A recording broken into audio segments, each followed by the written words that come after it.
Where the hell? Let's start with Angel. Let's start with Angel because I haven't watched this yet, and I want to see it. I want to see it. Oh, here we go, right here. Angel's Law, an unstoppable force in motion, stays in motion, especially in the paint. Your team's about to learn physics the hard way. The team is 9-30. Oh, but the sky is... The WNBA's most overpublicized star is now facing the sobering truth that raw ability and swagger don't always translate into real success, as Angel Reese finds herself stuck in basketball limbo with a Chicago Sky squad that's collapsing, even faster than her declining shooting percentage. The Sky fans are blaming Tyler Marsh for Angel Reese losing the game at the free throw line and ruining the Chicago Sky's chances of really cutting the lead down to 1 and giving themselves a chance to keep playing and try to get an upset in Phoenix. Angel played a hell of a game, 15 points, 20 rebounds. We cannot poo-poo that. You definitely balled, but we got to get to this controversy. She choked the game away at the free throw line, and the fans are blaming. What was supposed to be a breakout sophomore year has instead turned into a nightmare stretch where personal milestones can't disguise team collapse. And the so-called cornerstone of the franchise is learning the hard way that you can't meound your way out of a bottom-of-the-barrel record. I need to give a shout out to Angel Reese. Angel Reese is just a workaholic. She just gets down to business. And I love that attitude of her. What? Excuse me? Let me make sure I'm understanding you correctly. WNBA media is so desperate to make Angel Reese a huge star. Their level of desperation is so high. They want you to accept her so badly that they're actively celebrating failure? Chicago currently sits at a humiliating 9-30 mark, firmly cemented as one of the weakest squads in the league. With only the struggling Connecticut Sun sitting below them in the standings, the Sky have managed to turn Angel Reese's second season into a case study in front office chaos and dysfunction. Go. Warning, the following footage contains an unstoppable force. The pass, stolen, Angel Reese. A force in the paint. This is what Angel does so well. A force on the boards. One of the most prolific rebounders our game has ever seen. A force all over the court. Angel Reese is a force, and your team is a very movable object. Viewer discretion is advised. That's just Angel being Angel. Welcome to the W. Come on now. You know that's false advertising. Y'all false advertising. Where's all the missed layups at? Where's all the offensive rebounds that get put back off? This is the same franchise that lifted a championship trophy only 4 years ago, yet now has been ranked by fellow WNBA players as the league's worst-run organization. When your own peers across the league are labeling your team a dumpster fire, it's clear the situation has passed the point of rescue. We have Chicago Sky fans blaming Tyler Marsh for Angel Reese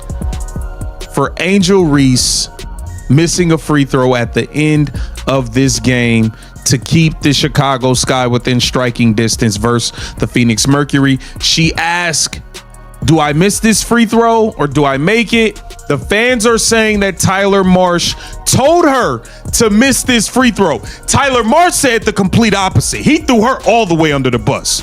Let's stop playing games. He threw her all the way. If you're enjoying this, don't forget to subscribe. Angel Reese's frustration has now boiled over, and insiders close to the team reveal that she's already considering ways to get out of Chicago. The hints were there when she posted cryptic messages about teammates possibly leaving through trades, writing, "We might not all be together next year." Teammates could leave or trades could happen. The bigger sign came when she dropped another social media note saying, "P.S. Making decisions for yourself is a liberating feeling. That's not the statement of someone locked in for the long haul. That's the voice of someone already halfway out the door and drawing up an exit strategy." Sykes put out an Instagram post and she ended it with like, "P.S. it was something along the lines of like PS taking things into your own hands. So basically, she made it clear she wanted out, like that she either asked for a trade or demanded a trade. However, if you guys didn't see it, the end of it was like, obviously it was something like that. Angel Reese, heavy on the PS. Like,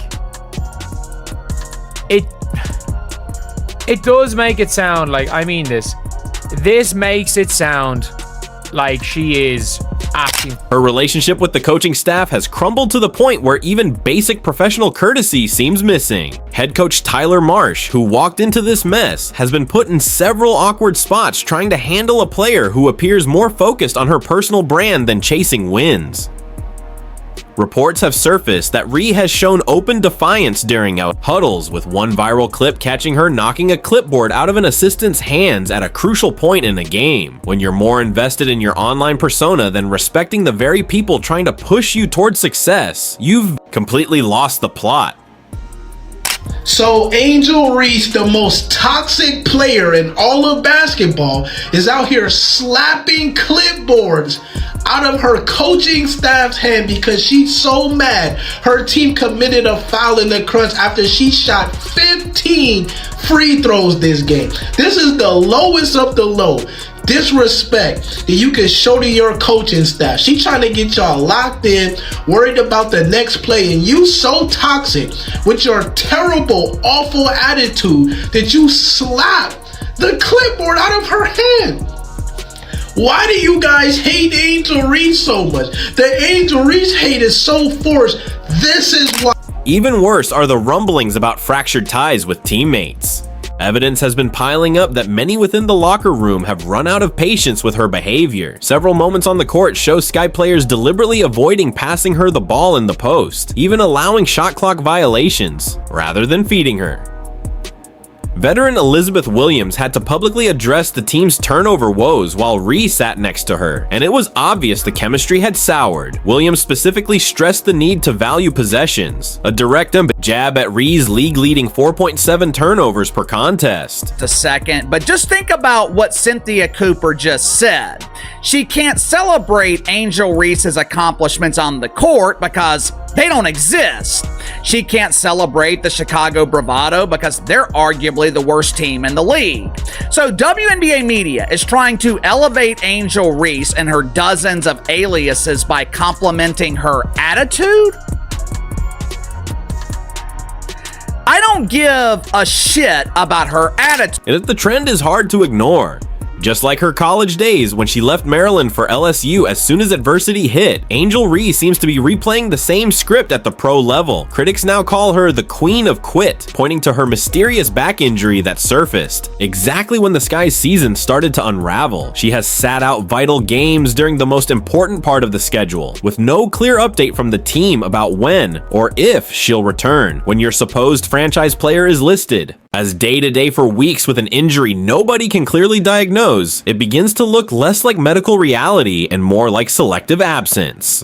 But here's where the story takes a sharp turn. What happens if Angel Reese actually tries to walk away from Chicago and realizes her market value isn't nearly as high as she imagines? The brutal truth is that her modest stats and downward trajectory aren't exactly sparking a frenzy of trade offers. She's averaging 14.6 points and 12.6 boards while shooting a poor 44.4% from the floor.